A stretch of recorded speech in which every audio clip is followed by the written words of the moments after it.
Hello to all my health conscious friends out there. My name is Don Resnicek and I'd like to welcome you to my video blog on Qigong entitled Playing with Energy. Today in episode 2, I'm going to speak with you about ways to clear energy within your body, mind, spirit, energy field that is no longer serving you. Now, why would this be beneficial? Because many of us know that all day, every day, we are swimming in other people's energy, energies of a city, environment we may be living in, thoughts we may be thinking, beliefs we may have grown up with are affecting us from the inside out. These are all forms of energies that can create blockages, stagnations, as we like to say in Chinese medicine. They can often lead to pain. So whether or not we feel that these energies are coming from others or from ourselves, the first step within almost any Qigong practice is to release what is no longer serving us. The 3 stages in a Qigong practice are releasing, receiving, and then circulating.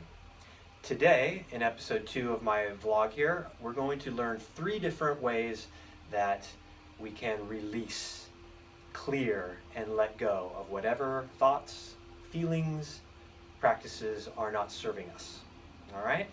So the first practice, as I alluded to in episode 1, is about becoming a tree. It is called shaking the tree. So just like a tree in a windstorm or a rainstorm is stirred up and all of its dead leaves, etc. are released, that is the idea with this practice. Now, with most anything you do in Qigong, you can do it Yang style, which is with a lot of force and a lot of movement and exaggerated, or you can do it Yin style, which is a little more gentle and a little more calming. So let me show you a few different ways to shake your tree to begin releasing what does not serve you. So you can begin slowly, just bouncing the knees, staying loose. That is the idea.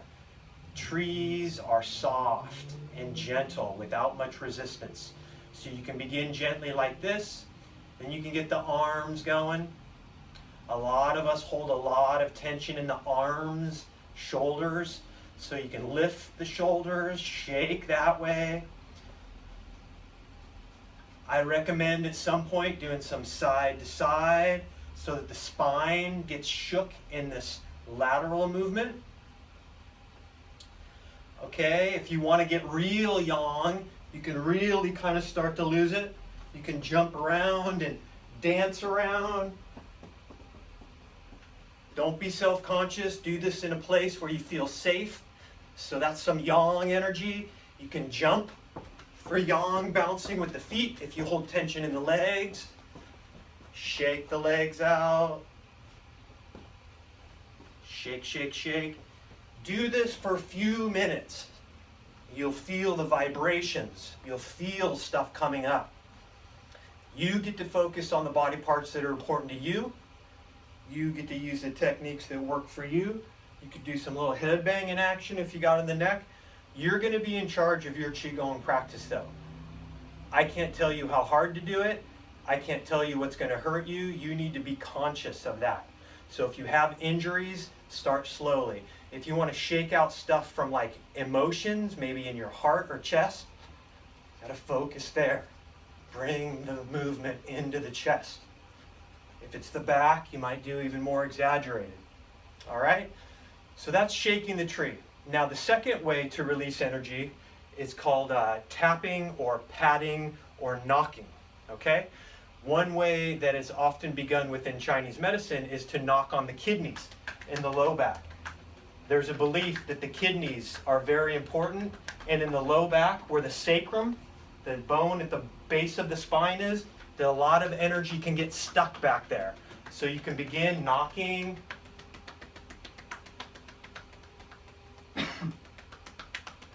And again, how hard you do it depends on your body.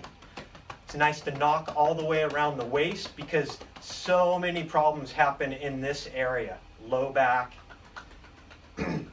into the legs and hips. So knocking, you can knock on the organs. Say you have a lung problem and a cold, you can knock on the chest. The idea is you are stirring up and helping stuck energies become detached. Say you got lungs in there, phlegm in your lungs. Do this type of thing. For many of us, shoulder and neck issues. You can do karate chops. You do it as hard as it feels good for you. Only you know on your body. So this is done on the whole body, down the legs, up the legs, all over. If you do computer work, you're going to do a lot of knocking on the arms. Okay? I like to knock down the outside and come up the inside, because that's the general way that energy flows through the Chinese meridians. Down the back and the lateral sides of the body and up the inside. Okay? So tapping, patting, knocking.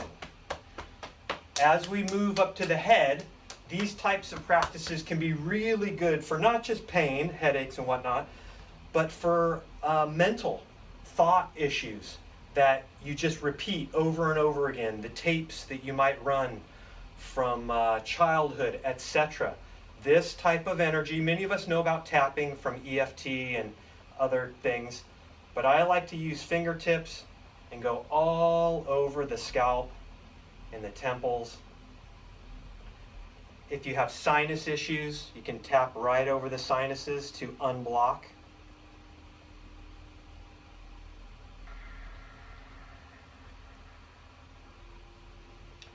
This can also be a great way to wake up in the morning, because again, sleep is wonderful. It's the best way to receive energy, but after being still for 6 to 12 hours, or if you really sleep, 6 to 8 hours, your body really needs to be stirred up a little, shaken up. So that's tapping, patting, and knocking. Again, if you have an injured area, if it's freshly injured, don't do this. But if it's been around and it's still nagging you, so you got a shoulder, this type of thing. By the way, in Asia, they sell implements, bamboo sticks and metal sticks that they whack themselves with. And not to hurt themselves, but to stir up and release energy, just like I said. So tapping, patting, and knocking can be combined with shaking, because once you're, like say I was saying with emotions and stuff that's in the lungs, you can tap and then kind of shake it out, down and out the arms. That's a great intention. Energy likes to leave out the hands and the feet, for that matter. It also can come in through those avenues. Okay, so the final method of clearing energy that I'm going to show you today is called gathering chi from heaven and earth. And we are using it intentionally to clear away energy that does not serve us. You can use this movement for almost any purpose. We're using it today for releasing, and I've always used it that way, and I like it that way. So it looks like this. You exhale, and then as you inhale, the hands come around, you bend the knees a little bit, you continue the inhale up above your head, gathering energy above you. And then as you exhale, you intentionally envision and feel the energy washing through you. Cleansing whatever it is you're intentionally cleansing, whether it's your body, your mind, or more specifics. So inhaling, reaching up a bit, exhaling. Not too much straining, mostly relaxing.